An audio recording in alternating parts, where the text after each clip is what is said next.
ketamine can be very therapeutic, yet it can also be very dangerous in the wrong hands. So as someone who personally owns and operates a ketamine clinic, as well as helps other physicians and clinicians start up ketamine clinics, this is kind of a major blow because in general, like to the public, people hear the word ketamine and then now it's associated with criminal investigations. So it is challenging in a way because a lot of people don't have that discernment and wisdom regarding like how to use ketamine safely. 3, 2, 1, lift off. Greetings, everyone. Welcome back to the Ketamine Startup Podcast. I wanted to shoot a quick podcast regarding some of what's been going on in the psychedelic and ketamine space. So first off, let's touch base upon the recent FDA decision to delay and not recommend MDMA for PTSD per the FDA phase 3 trials. So MAPS, which is now known as Lykos Therapeutics, submitted their application to get FDA approval, and they were almost at the finish line, and the FDA rejected their application. Interestingly, MAPS, aka Lykos, has been working on this research for probably 30 plus years, running it through phase 1, phase 2, phase 3 trials, and they were rejected. We kind of knew this was going to occur because the advisory panel to the FDA actually voted against recommending MDMA for PTSD therapy. Now, some of their concerns were regarding the lack of blinding, the lack of lab work, and the use of psychotherapy, and how that was a crucial component of the trial. And FDA said, there needs to be more research done. And they told Lykos, hey, these are the things, X, Y, and Z, that needs to be worked on prior to resubmitting another application.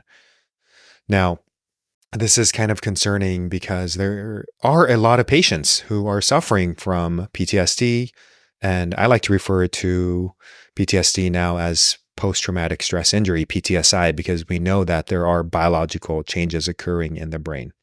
Regardless, there are a lot of people suffering from PTSD/PTSI, and this was kind of heartbreaking, and especially after Rick Doblin and his crew spent millions of dollars researching it, going through all of the phase 1, 2, and 3, and then getting rejected from the FDA.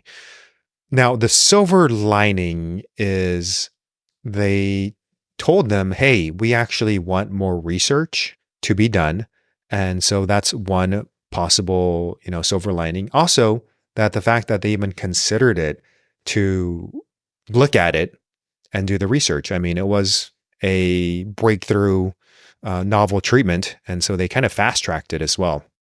So yeah, that's been happening in the MDMA world. If you tuned in to our episode today, chances are you're curious about the ins and outs of starting up a ketamine clinic. It's an exciting field, but let's face it, the journey from idea to actually opening day can be quite daunting. That's why we've created something special for you. Think of it as your personal roadmap, a free downloadable checklist that lays out the essential steps you need to consider when starting up your ketamine clinic. This checklist is designed to help you avoid common pitfalls and launch your trajectory to success. So how can you get your hands on this checklist? Simple. Just visit www.ketaminestartup.com/checklist and grab your free copy today. We've made it easy and accessible because we believe in supporting our community with a valuable resource. ketaminestartup.com/checklist. All right, let's get back to our discussion. Stay tuned and don't forget to download your free checklist during or after the podcast. Now, the other thing is regarding Matthew Perry. Now, we know he passed away last year in drowning acute ketamine intoxication per the coroner's report, mixed with buprenorphine, as well as benzodiazepines with, pretty severe comorbidities. And turns out that they were investigating physicians as well as three other individuals, kind of a middle person, and then someone known as the ketamine queen, because not only was Matthew Perry getting intravenous ketamine in a regulated, responsible ketamine clinic, but turns out he was actually getting ketamine from other sources. And according to the New York Times reports, his assistant was actually not medically trained and was administering at least 5 injections intramuscular of ketamine. There were also 2 physicians that were, part of the criminal investigation, and there's charges against them. And it's pretty unfortunate. Ketamine can be very therapeutic, yet it can also be very dangerous in the wrong hands. So as someone who personally owns and operates a ketamine clinic, as well as helps other physicians and clinicians start up ketamine clinics, this is kind of a major blow because in general, like to the public, people hear the word ketamine and then now it's associated with criminal investigations. So it is challenging in a way because a lot of people don't have that discernment and wisdom regarding like how to use ketamine safely. And so at our clinic, and what we recommend to our students is to monitor all of the patient's vital signs, never administer or prescribe ketamine, especially if it's going to be done intramuscular at the house by themselves in a jacuzzi. So I think this is really important and the lessons that we can take from it. And the lesson is that ketamine, yeah, it's very powerful. It can be dangerous. It can also even be addictive, right? In the certain patient population. And so to be cognizant of this when we are treating patients, because this is a relatively novel space. It's pretty cutting edge. It's novel. It's new. I think we need to do it even more responsibly than the average person. Like all of the I's, T's need to be dotted and crossed. And really being, I guess the best word would be integrity regarding how ketamine is being administered. I think there will be some media coverage, or obviously there already is. There's going to be more stigma associated with the use of ketamine therapy, even though it's very different from, at-home self-administration of intramuscular ketamine. But still, when people hear it, the general public or even other physicians, like it sounds scary, it sounds intense. And I think we have a responsibility to let patients know that, hey, there is a gold standard. There's a way we do it with doctors and clinicians in a medical office. Is very, very different than doing it at your house alone, mixed with other medications. I do want to share one metaphor or analogy with you. And I've talked about this before, so you may have heard it. But as an example, let's think about 2 drivers. Let's call them Anna and Billy, who are driving the same exact car. Now, Anna is very responsible. She's very cautious. She wears her seatbelt, goes the speed limit, makes sure that her engine and her oil, like everything is maintained. And she's going to get safely from point A to point B. Now, on the other hand, let's consider a second driver, Billy, who is reckless, irresponsible. Maybe his license expired. He didn't even pass the test. He drinks and drives. That can be very dangerous for that second person. They may not even get to their final destination, or they may even harm people as they are getting there. Now, it's the same exact car, but used very differently. One is very responsible and the other is very irresponsible. And ketamine is simply a tool. Similar to other tools, it can be used with respect, integrity, responsibility, or it can be misused and it can be dangerous. And it's really important that if you are opening up a ketamine clinic, or if you already have a ketamine clinic, or if you're working with anything in the ketamine psychedelic space, to have a rigorous standard and a personal code of ethics to deliver this medicine, because it's very powerful. And patients are literally putting their lives in your hands. It's a very vulnerable space for them to be in.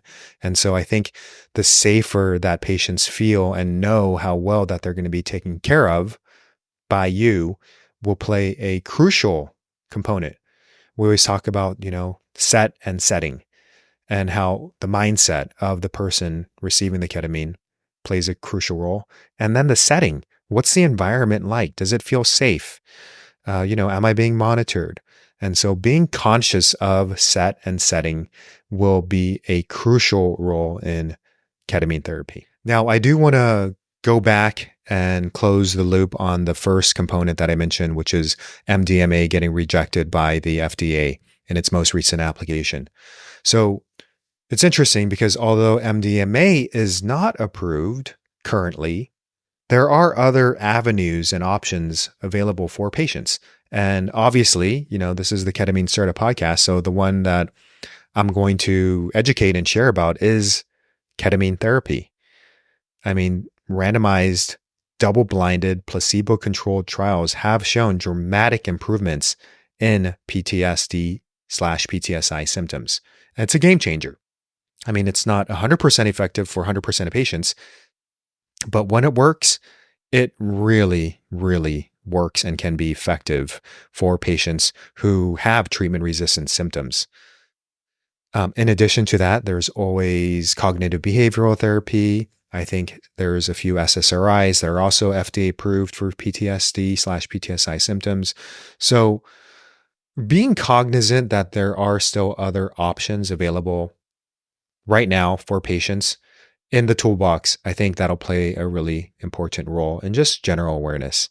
The other thing I will mention is something that I've started offering for our patients, which is the Stellate Ganglion block, SGB, which is a procedure done in the office using ultrasound imaging and inserting a little bit of local anesthetic into the appropriate locations in the neck.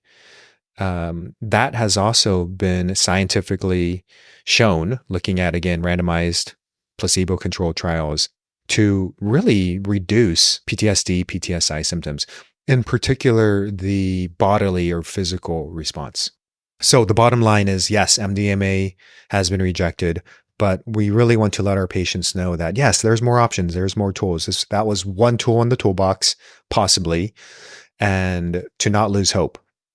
I think the latest statistic is that there are 30 to 40 veterans who die by suicide every day. And to me, that is wild. 30 to 40 people dying, and they're just not aware that there are still currently options available.